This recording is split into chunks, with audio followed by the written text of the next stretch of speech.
is East Asia Tonight. Good Friday evening, I'm Otelia Edwards. Tonight's top stories from East Asia.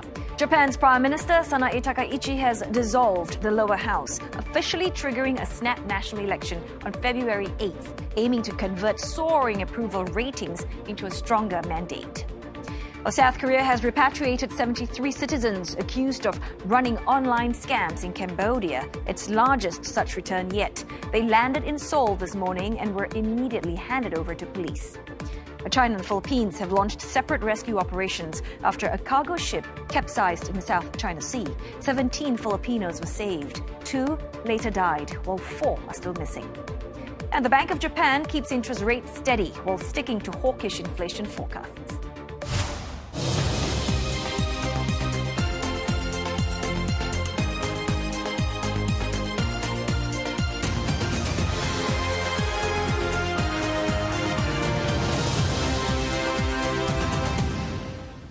The Green New Scam, windmills all over the place, destroy your land, destroy your land. Every time that goes around, you lose $1,000. You're supposed to make money with energy, not lose money. Donald Trump takes aim at wind energy and China's green credentials. How's Beijing pushing back? And more warnings from China about Japan's largest military expansion since World War II. We'll delve into what's driving Beijing's concerns and the potential reverberations for the region.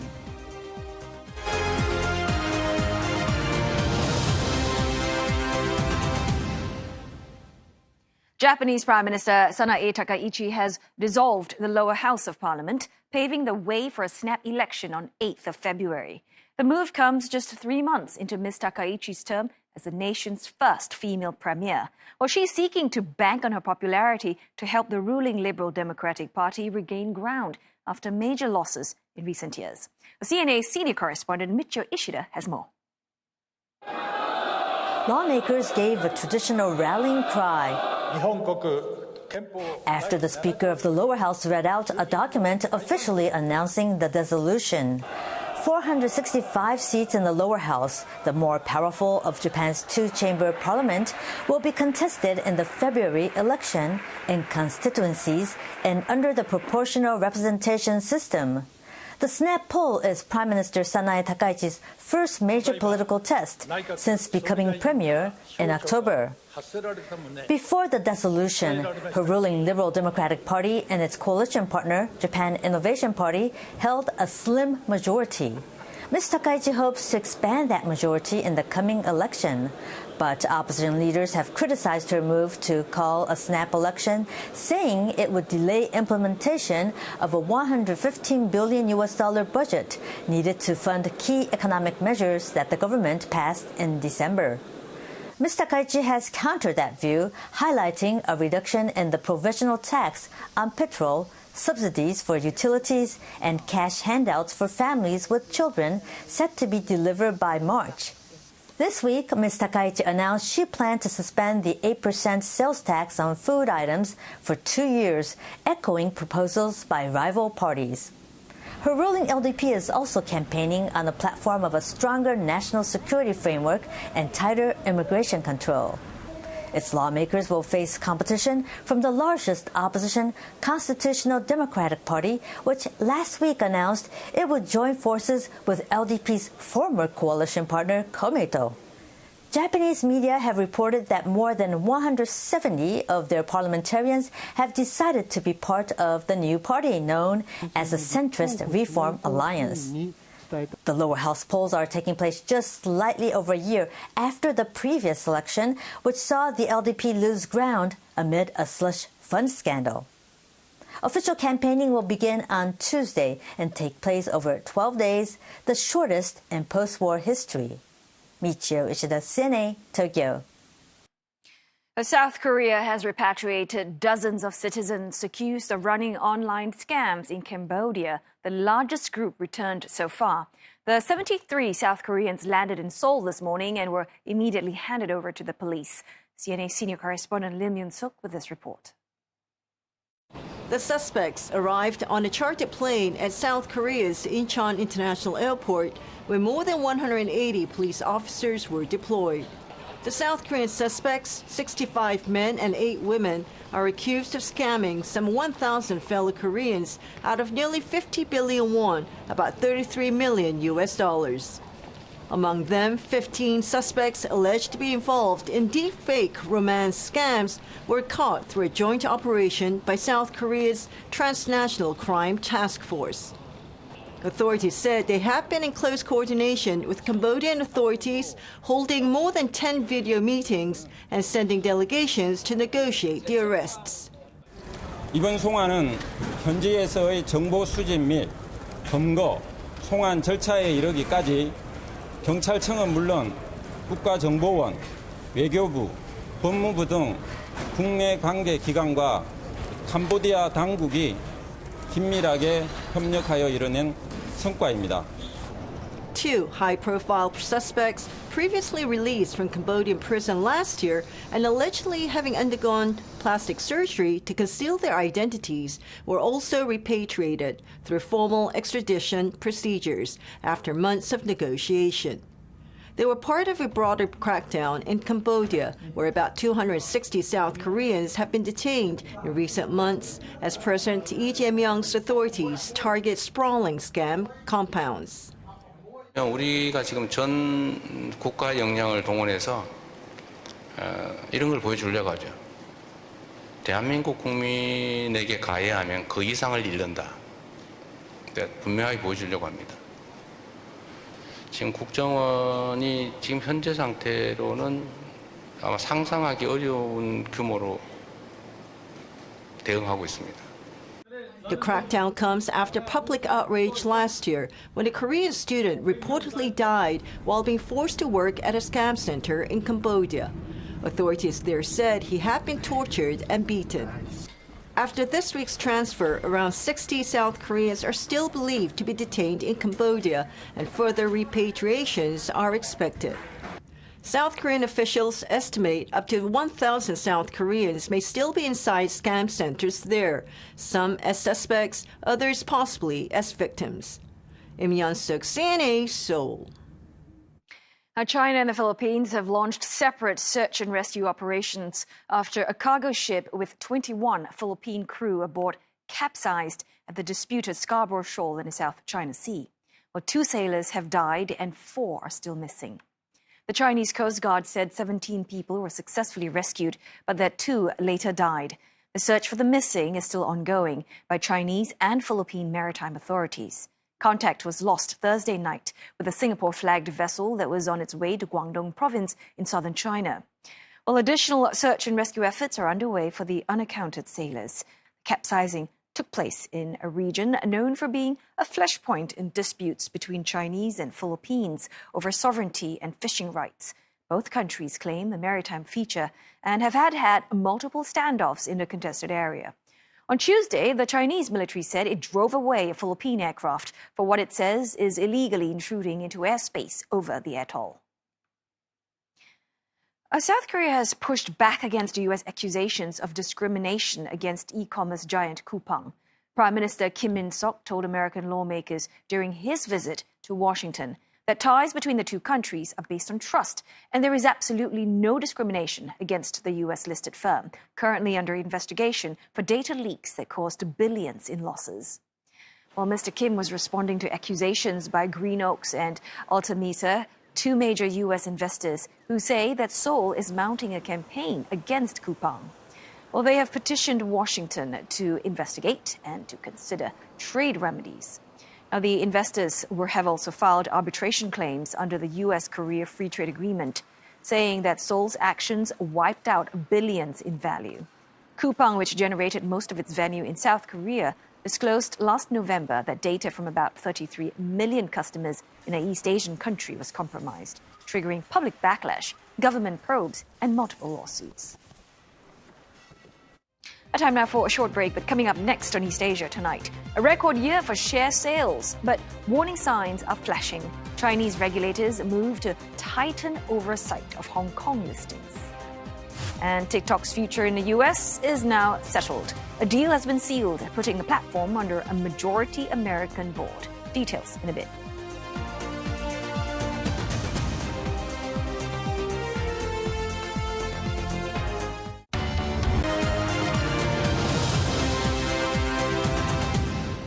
Hello again. You're watching East Asia Tonight, and we've got business news that's up next with Olivia Mazuki. And Olivia, today we're talking about Japan's central bank. They have spoken, but it seems that their message is anything but cautious. Tell us more about that. Yeah, that's right, Oteli. So basically, the governor of Bank of Japan says a moderate economic recovery kind of justifies raising borrowing costs further amidst a politically charged atmosphere. The Bank of Japan's decision today means a key interest rate capped at a 30-year high of 0.75%. The central bank also raised its inflation outlook for the next fiscal year starting in April. This decision caps a 2-day meeting, and it comes amid uncertainty over upcoming snap elections and a stubbornly weak yen. On the path forward, Governor Kazuo Ueda says the bank is sticking to its fundamentals. 経済物価の見通しが実現していくとすれば、経済物価情勢の改善に応じて引き続き政策金利を引き上げ、金融緩和度合いを調整していくという基本的な考え方に変わりはありません。もっとも先行きの金利のパスや金融緩和度合いを調整するペースについては、今後の経済物価金融情勢次第であります。The yen weakened against the greenback while Mr. Ueda was speaking, crossing the 159 mark. But it appreciated sharply following the conference, sparking speculations on the cause of it. Well, the central bank has also upgraded its economic growth forecast for the fiscal year ending in March to 0.9% from its earlier forecast of 0.7%. It expects a GDP to expand 1% from 0.7% for the 2026 fiscal year. Let's get more insights now into Japan's monetary outlook and the broader economy. And for that, we have Martin Schulz. He's Chief Policy Economist at Fujitsu. Martin, good to have you on board, as always. Well, let's get straight to BOJ decision today and your take on it. Does it really reflect confidence in Japan's recovery, or actually its caution amid the political and global uncertainties as of now? The economy in particular, the outlook looks much stronger now than it did last year. And one of the reasons is, well, a huge fiscal stimulus is coming in. So on the domestic side, the economy gets a major push. And that, of course, provides confidence to the Bank of Japan that the economy will not be struggling domestically while the overseas environment is quite a bit volatile. The Bank of Japan is more under pressure from the exchange rate side. This is something which needs to raises major concern. Of course, it doesn't speak openly about it, but the Japanese yen is way too weak, and this is a factor in policy making. Well, we know that Prime Minister Sanae Takaichi has dissolved the parliament, and we're watching out for the snap election taking place on February the 8th. Now, her tax cut spending plans have rattled markets in recent days. In what way does this actually complicate the next move for the BOJ? This is where the Bank of Japan is looking like everybody, but reacting, of course, much more calmly. Markets have been very concerned about Japan, one of the most indebted countries in the world. The Bank of Japan looks at the market and the overall debt and the bond market from a little bit different angle. And the angle is, well, how sustainable is this? And since with nominal GDP, tax incomes were increasing, this is something that calms the Bank of Japan. That means that we will not see any major disruption on the side. This also means that markets will almost certainly not panic. This is for the Bank of Japan a situation where it just now can see what are the next steps for the government. The government has been saying, we are cutting the consumption tax. This is a big concern, but now they're saying we will do this rather gradually. It will only be for food, and there will be a strong government most likely coming in if there is a big win for the election, which also stabilizes the policy side of Japan's domestic economy. Martin, I'd like to circle back to your comments on the yen. Despite tighter policy, the yen remains under pressure. So why hasn't the currency responded more strongly? We have seen quite a few swings. We have been seeing that the yen got to, well, its weakest point, where the Bank of Japan and the Ministry of Finance have been intervening beforehand at 160. What rescues the Bank of Japan and the yen quite a bit is that the dollar is significantly weaker.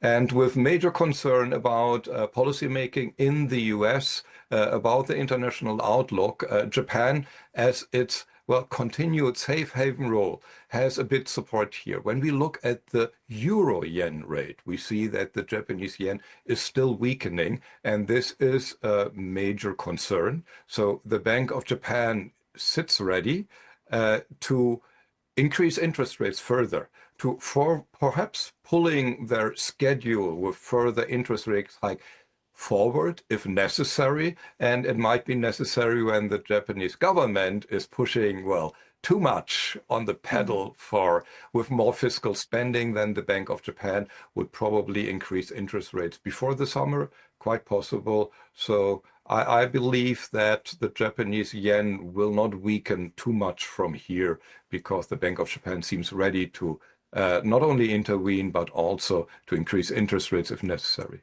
All right, just a quick one before we go. Does a higher rate environment in Japan materially raise borrowing and hedging costs for business and consumers? This is clearly a situation where there is more pressure on businesses. We have the long-term rate going for 40-year bonds beyond 4%. We are with the 10-year bond rate at 2%. This goes into costs of companies going forward. This is a concern. And what the result will be is that we see more consolidation in Japan. Weaker companies will struggle. There will be more takeovers. There will be more investment into technology for remaining productive and efficient. So we will see a dynamic market here on the corporate side. Some companies being able to invest, doing much better, investing into technology, into AI, what they need to keep productivity up. Other companies will struggle. So this will be a very interesting market. And of course, a concern for the Bank of Japan and the government as well. It's going to be interesting to watch in the near future. We'll keep our conversation for another day. But thanks for your insight today, Martin Schulz, a chief policy economist at Fujitsu. China is considering tighter rules for firms looking to list in Hong Kong as part of efforts to rein in excessive speculation. Bloomberg reports that China's securities regulator is looking at setting a minimum market cap threshold and more scrutiny for publicly traded Chinese companies. Hong Kong was the world's top market for share sales last year, driven by fundraising from mainland Chinese firms, including a $5 billion IPO by battery maker CATL. This year, IPOs in the city are expected to raise more than $44 billion, with second listings by Chinese companies forming a significant part of the deal pipeline. But regulators are growing concerned about an influx of smaller firms with limited revenue, ongoing losses, and no clear technological edge.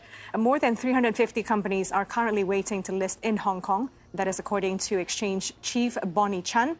The city's securities regulator has also warned of low-quality listing applications, citing the use of AI-generated documents and incomplete filings. TikTok's future in the U.S. has officially been secured after a joint venture that acquired the short video app's U.S. assets was officially established. Adam Presser, who was previously the head of operations, trust and safety, will be the new CEO of the American-owned joint venture. Meanwhile, TikTok CEO Shou-Chi Chiu will be a director on the board. TikTok's Chinese parent company ByteDance says it has finalized a move to avoid a ban in the U.S. The deal will create a new majority American-owned joint venture aimed at protecting U.S. user data. It's a major step after years of scrutiny by President Donald Trump, who in 2020 unsuccessfully tried to ban the app over national security concerns. In a post on Thursday, Trump said he is, quote, so happy to have helped in saving TikTok. He also lauded the deal, thanking Chinese President Xi Jinping for, quote, working with us and ultimately approving the deal. The TikTok USDS joint venture will be responsible for securing U.S. data and apps and TikTok's recommendation algorithm. Under the agreement, American and global investors will own 80.1% of the venture, while ByteDance keeps the rest. Tech giant Oracle, private equity group Silver Lake, and Abu Dhabi-based MGX will serve as managing investors, each holding 15%. A White House official says both the U.S. and Chinese governments have approved the deal. The venture will retain and secure TikTok's algorithm using only U.S. data, which will be secured on Oracle's cloud system. Reuters sources said last year that ByteDance would still own TikTok's U.S. operations, but that control of data, content, and algorithms would shift to the new venture. Heightened geopolitical volatility is expected to weigh on the business community this year, creating a highly volatile operating environment. A new report by a non-profit think tank, the Conference Board, shows that CEOs across Asia-Pacific are bracing for increased uncertainty as multiple pressures converge.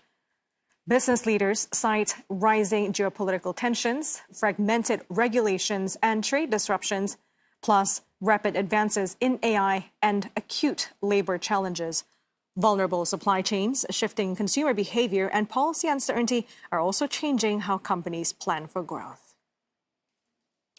Earlier on Asia First, Max Zenglein from the Conference Board spoke to my colleague Elizabeth Nyo, and she asked him about the limited appetite for nearshoring and reliance on China for supplies.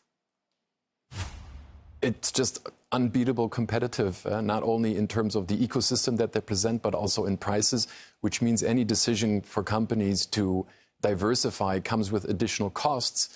And they come with the risk to prepare for a situation where by the time it emerges, they price themselves out of the market. So I think we're not at that point yet that this is triggering a high speed change in supply chains. There are adjustments, but it's more of a change of reducing maybe direct exposure to Chinese supply chains and making them indirect, for example, through sourcing through ASEAN, which then itself are still reliant on Chinese inputs. And I also want to get into the AI point. So AI-driven disruption, the political polarization, and the shifting consumer behavior, you found, though, that these are also significant headwinds for CEOs.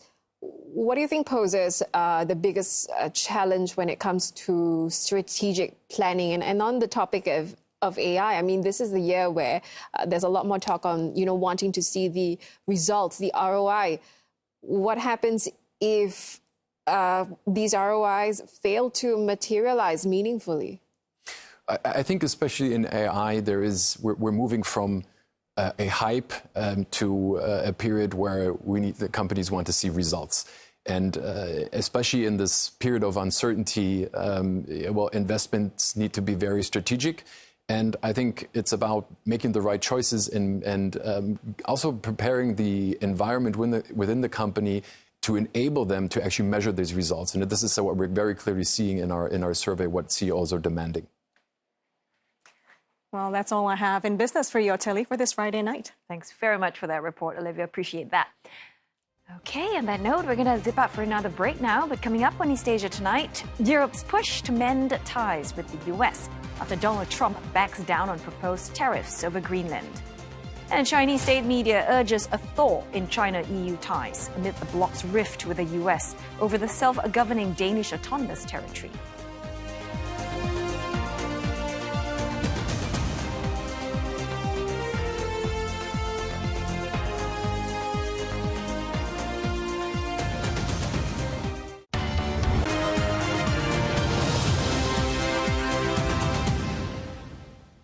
You're watching East Asia tonight, and here are the headlines we're following. Japanese Prime Minister Sanae Takaichi dissolves the lower house of parliament just 3 months into her term, setting the stage for a snap election early next month. South Korea takes into custody 73 citizens repatriated from Cambodia, accused of running online scams in a Southeast Asian nation. China and the Philippines launch separate rescue operations after a cargo ship capsized near a flashpoint reef in the South China Sea. 2 crew members have died, while 4 are still missing. Europe wants to heal ties with the U.S. after Donald Trump reversed his tariff threats over Greenland. And it follows the announcement of a so-called total access framework deal at an annual meeting of political and business leaders in Davos. Well, the EU aims to put its trade deal back on track after the ratification was suspended. And the bloc's chief says that the focus now is to step up Arctic security, admitting that there has been collective underinvestment. For the next long-term EU budget, we have already proposed to double the financial support for Greenland. So right now, we are working on enhancing the EU relationship with Greenland. And as part of this, the Commission will soon put forward a substantive package of investments. Beyond investments, we also intend to deepen cooperation with the United States and all partners on the important topic of Arctic security. The US president had earlier pushed to take control of Greenland. The island is an autonomous state under the Kingdom of Denmark, which is calling for a permanent presence of NATO around the island. The Danes warn that sovereignty is a red line that is non-negotiable. I think it's clear for everybody that we are a sovereign state and we cannot negotiate about that because it's a part of the very basic democratic values. But of course we can discuss with the US how we can strengthen our common cooperation on security in the Arctic region. Mr. Trump says the U.S. will work with NATO on Greenland security, insisting that the proposed framework deal must let the U.S. have the ability to do exactly what it wants to do. And he told Fox News this means having all military access for free, other than those related to the building of what he's calling the Golden Dome. Oh, it's a missile defense shield that has thrown focus on the only active U.S. military base in Greenland, the Bidofik space base with some 200 U.S. troops. It's unclear if the Golden Dome would be stationed here. Now, Bidofik already hosts early warning systems that are part of the West's detection network in the Arctic. Now, China appears to be pushing for better ties with the European Union amid the rift between the bloc and the US over Greenland. A commentary on Chinese state media is urging Beijing and Brussels to jointly build a community with a shared future, a concept first mooted by Chinese President Xi Jinping about 10 years ago. Now, the Global Times says that a severe blow has been dealt to multilateralism and global governance in an apparent reference to Donald Trump's plans to annex Greenland, adding that this is a timely moment for China and the European Union to be working together. The Chinese newspaper also identified what it views as roadblocks to deeper ties, including Brussels' perception of Beijing that's shaping the bloc's approach. It added that both sides should move beyond trade frictions and political differences and instead focus on common interests. The Global Times says that China and the EU have a shared responsibility to uphold international law as well as the UN Charter. The paper also stresses China's belief that Beijing and Brussels can be brought together by global threats posed by, quote, hegemonism, a term it occasionally uses to describe Washington's foreign policy. But China has been ramping up its charm offensive, courting some EU members with market access and visa-free policies. But the European Commission itself is steeling for a potentially confrontational year, with the bloc's second-largest trading partner in goods that reached nearly $750 billion last year. Well, in case you missed it, the U.S. president didn't pull any punches during his speech at the World Economic Forum in Davos on Wednesday. And in the midst of Donald Trump making a pitch to take control of Greenland, criticizing Denmark, Europe, NATO, and Canada as well, he also took a swipe at, get this, windmills. The Green New Scam, windmills all over the place, destroy your land, destroy your land. Every time that goes around, you lose $1,000. You're supposed to make money with energy, not lose money. China makes almost all of the windmills, and yet I haven't been able to find any wind farms in China. Did you ever think of that? It's a good way of looking at it. They're smart. China's very smart. They make them, they sell them for a fortune. They sell them to the stupid people that buy them. But they don't use them themselves. They put up a couple of big wind farms, but they don't use them. They just put them up to show people what they could look like. They don't spin. They don't do anything. Right, let's get a sense of what's happening with wind power in China. And we have our senior China editor and senior China correspondent, Olivia Song, joining us in the studio. Olivia, those comments certainly got a lot of attention. What's that all about? Yeah, it definitely did generate a lot of buzz. But before we get into the discussion, we should note that, President Trump's this rather critical view of wind power is not new. We've heard him say it before. But, on Chinese social media, netizens have been jokingly saying that, if President Trump were to indeed visit China in April, perhaps the leadership should arrange a visit to some wind farms for him. But on a more serious note, another clip that has generated or has been highlighted is one of a prominent academic, Zhao Hai, who was speaking at a panel on China-US relations also at Davos after Mr. Trump's speech. And in fact, he came out swinging. He said that it was totally false, that there were no wind farms in China, and also said that this could be seen as a symbol that there was a general misperception of China in the US. So also no surprises that yesterday we saw this strong response from China's foreign ministry. Let's have a listen. 中国构建了全球最完备的碳减排政策体系和最大的可再生能源体系，并积极分享绿色发展成果。中国风电装机规模已经连续15年稳居世界第一。截至2025年11月底，中国风电装机容量超过6亿千瓦。作为负责任发展中大国，中方愿同各方一道，继续推动全球绿色低碳转型，共同建设清洁美丽的世界。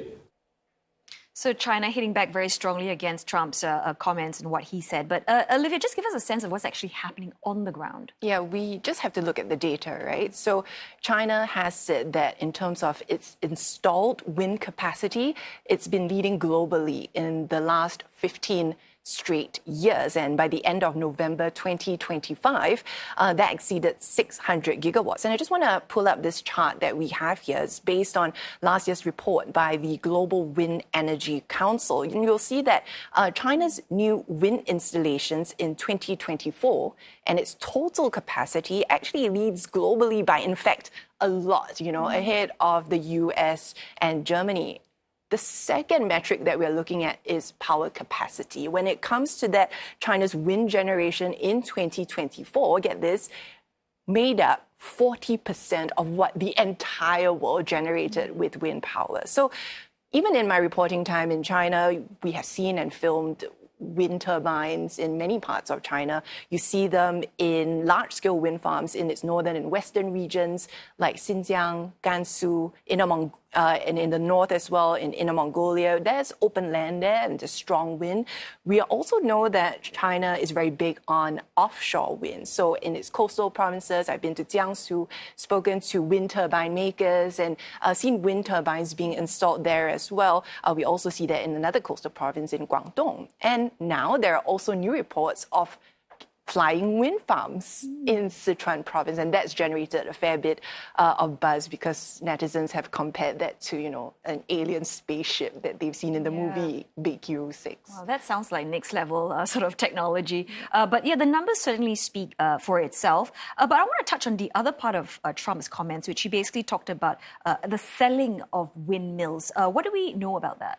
Yeah, that's something that's interesting to look at because we do know that China is no doubt the world's leading producer of wind power. And according to that same report by the Global Wind Energy Council, the majority of wind turbine suppliers in 2024 were actually based in China.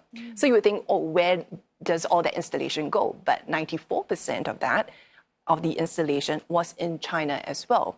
Analysts are saying that outside of China, it is European turbine manufacturers that dominate the wind market. So this also comes as China has made wind power and renewables a greater part of its energy mix. No doubt last year we still saw a record high when it came to coal production, but China was burning less of it, even though we've seen an increase in energy demand. But it's also concerned about energy security. But a milestone last year was that China's combined installed capacity of wind and solar power surpassed that of coal-fired power for the very first time. Then we also have to talk about the geopolitical angle here. China is positioning itself as a leader in this fight against climate change and in cutting emissions as the U.S. has withdrawn itself from global climate action there.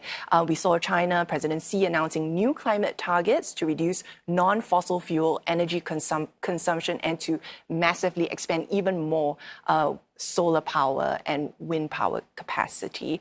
And this, of course, also comes amid those accusations of overcapacity, China's weak domestic demand, and it offering subsidies to these industries, resulting in cheap goods flooding the overseas market. But from China's positioning, it is saying that it is contributing to the global climate change fight. So it's something we'll have to watch. All right, when watch we shall. Thanks for separating fact and fiction for us. Thank you so much, Olivia Seong there, CNA's China editor and senior China correspondent.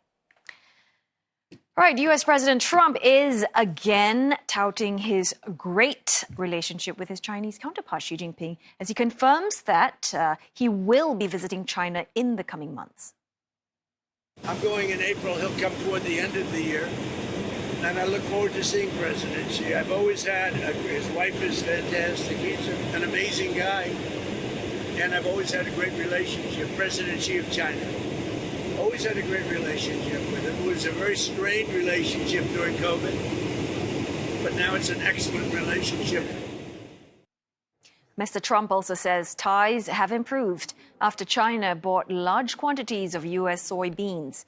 The two leaders last met in October on the sidelines of the APEC summit in South Korea, where they agreed to a one-year trade truce between the world's two largest economies. Coming up next on East Asia Tonight, China's loudening opposition to Japan's military expansion. Can it stem the tide? Insights from an expert after this break. Plus, Chinese President Xi Jinping congratulates Vietnamese leader To Lam for his reappointment as the General Secretary of his country's Communist Party.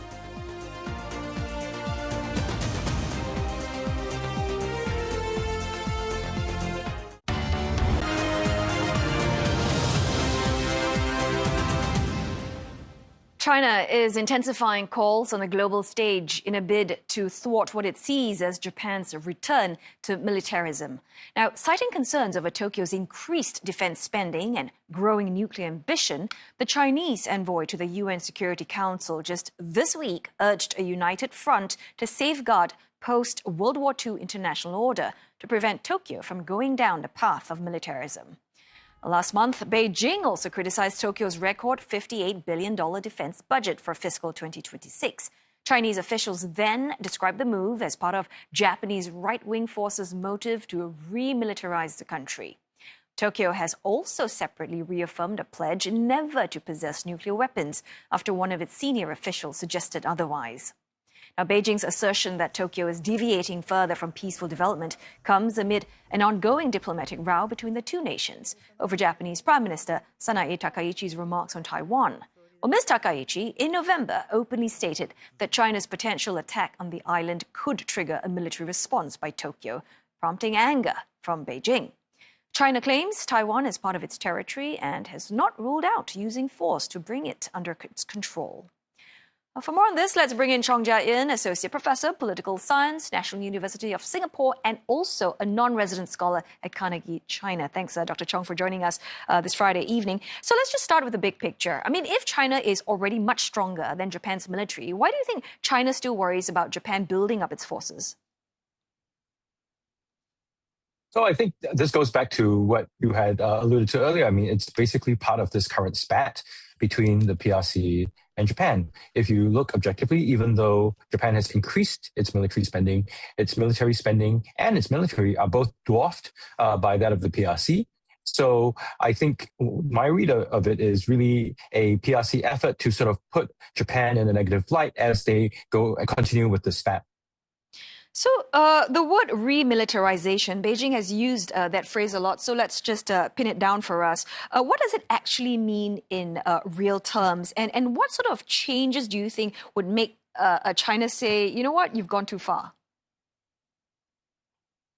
So that's a reference to the Japanese military, very right-wing elements taking over in the 1930s, leading to the invasion of China at that time, and also the expansion of the war in the Pacific. So that language, harks to that sort of image of Japan as an aggressor.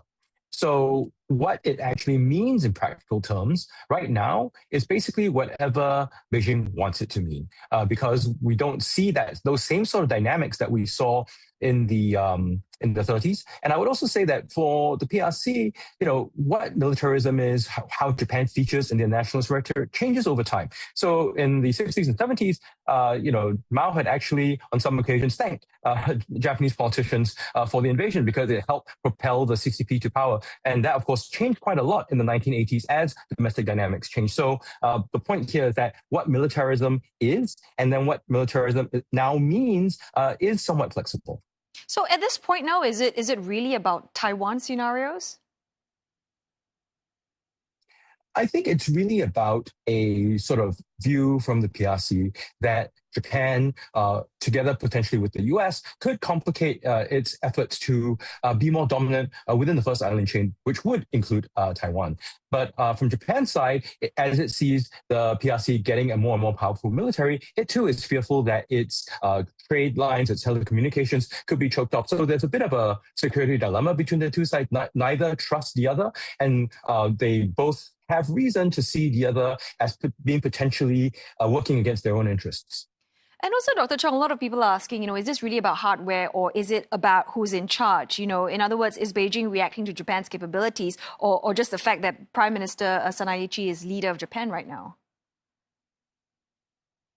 I think ultimately it is political, because if you look at Japan's capability, it has a pretty sophisticated and capable self-defense force, but it's not a self-defense force that's really able to invade anyone anytime soon. Its power projection is a lot limited. It needs to, in many cases, work in conjunction with the US military. So, I don't think it's a matter of capabilities. It's a matter of politics. It's a matter of rhetoric. It's a matter of diplomatic sparring.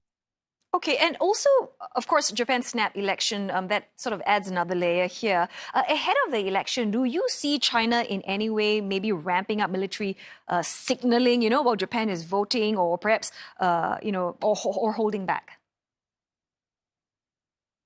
So I think the rhetoric will continue, but we won't probably be seeing the same sorts of military exercises or, in fact, the massing of maritime militia in waters that are near the areas that are disputed with Japan, which we saw actually in December. Because one of the reasons why Takaichi is calling for snap elections now is because the very strong PRC reaction is causing a lot of fear among the Japanese public, and that fear is translating to support for her stronger stance on defense. So if the PRC wishes to fuel that dynamic more, it might take on more sort of threatening action. But if it does not, and if it feels that they want to take the wind out of Prime Minister Takaichi's sails, then they would hold back. So actually what is interesting is how the PRC behaves is more an indicator of how they want to manage that dynamic in Japan-China relations. Also, if let's say, Takaichi wins a stronger mandate on February 8th, after, campaigning on a tougher security line, for instance, do you think that's going to change? Do we expect any changes in China's military tactic?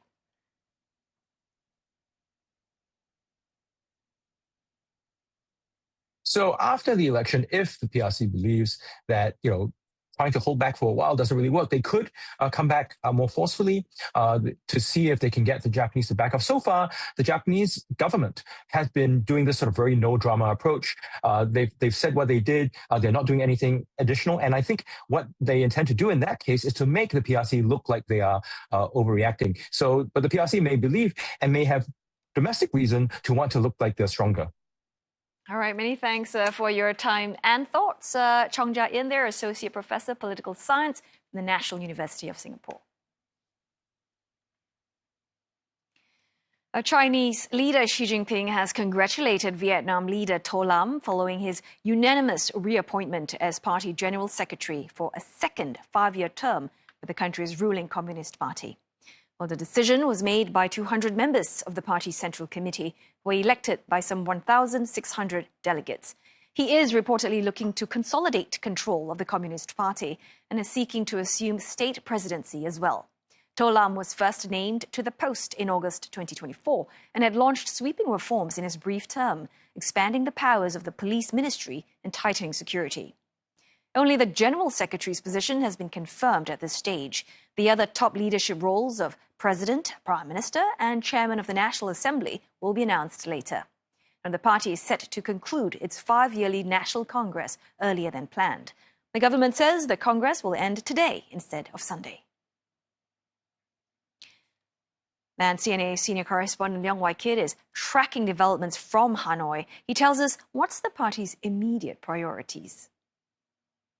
The ultimate goal for Vietnam is that in the next 20 years, it wants to be high income, meaning they want to uplift the quality of lives of your everyday Vietnamese. So if we reverse engineer and work backwards, it means that the current policies for the next 5 years will have to steer Vietnam in that direction. And that includes coming up with and hitting your ambitious growth targets, continue to fight corruption so that there's no distraction towards that direction. Now, many analysts say that they don't expect any major policy shifts after the Congress wraps up. And of course, many will see this Congress talks as an internal issue, which it is. But the Communist Party of Vietnam also has an external view of how it wants to evolve along with the world. For instance, it wants to put the private sector as the main driver of the economy. This is, of course, against the backdrop of uncertain geo-economics with your Washington's tariffs, and there's also an emphasis to beef up foreign affairs. And again, this is in the context of a more unpredictable geopolitical world. Now, if we reverse that view and look from outside into Vietnam, regional countries, blocs like ASEAN, are looking for several signals, whether there's continuity in leadership, whether there's stability, and of course, investors are looking out for assurances that Vietnam is still opening its doors and welcoming investors. And Wai-kit will be bringing us more party Congress updates from Hanoi on Asia Tonight. That's about an hour from now, 8 p.m. Singapore, Hong Kong time. And on that note, it is time for me to wrap up Friday's edition of East Asia Tonight. I hope you've enjoyed it. Don't forget your headlines anytime at cna.asia and look us up on Facebook and YouTube. Thanks for watching. Have a great weekend.